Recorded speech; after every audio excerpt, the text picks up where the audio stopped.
So they already knew the vaccines weren't working against these other variants. This is early in the whole cycle of going through the vaccine thing. So here they are just saying, yeah, when do we break out this new scariant, right?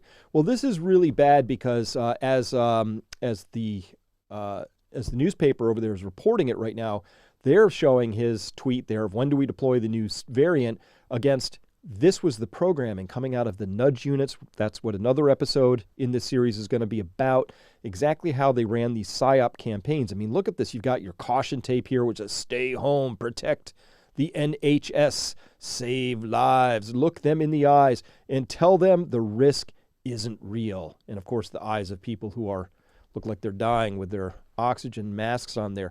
So that's what he was saying. At the same time, obviously, I hope he looked her in the eyes and told her the risk that she was up against in this whole thing. So, really great collection of putting this all together here from Coronavirus Plushie. That's at @C_Plushie here on Twitter. Let's just listen in, because a great job lining up the tweets against what was happening out there in the real world at the time. Over the last few days, thanks to our world-class genomic capability in the UK, and I'm also the proud shareholder of Genomics England, we have identified a new variant of coronavirus which may be associated with the fastest spread in the southeast of England. I need to tell the House that over the last week we've seen very sharp exponential rises in the virus across London, Kent, parts of Essex and Hertfordshire.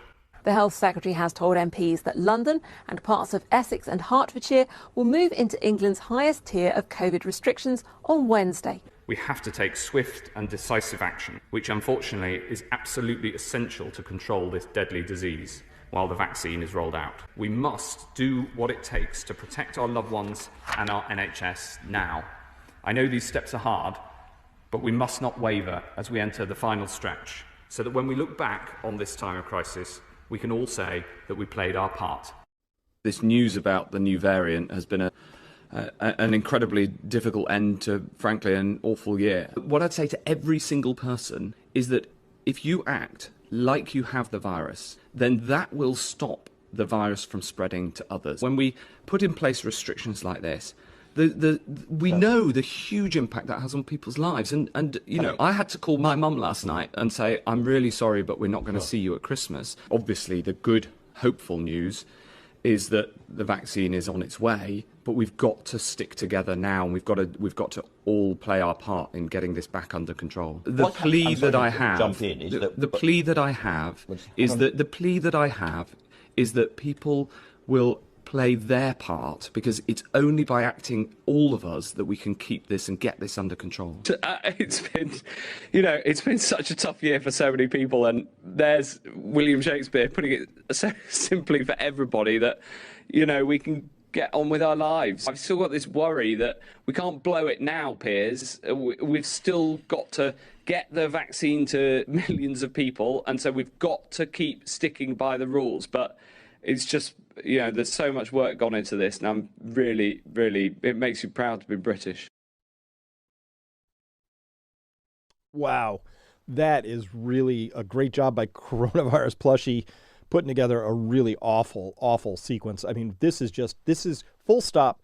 This is completely unacceptable behavior. This is jail time, criminal time, fines, all that stuff. By the way, I'll put a lot of money down on the idea that Matt did spend Christmas with his mom. All right? No chance at all that he told her that he couldn't come for that Christmas and stuck to that. Not a chance in the world, because we now know that 10 Downing Street, which is, the equivalent of 1600 Pennsylvania Avenue, but over in England, right, that they were holding parties during that same Christmas cycle. That was a huge scandal and a gate.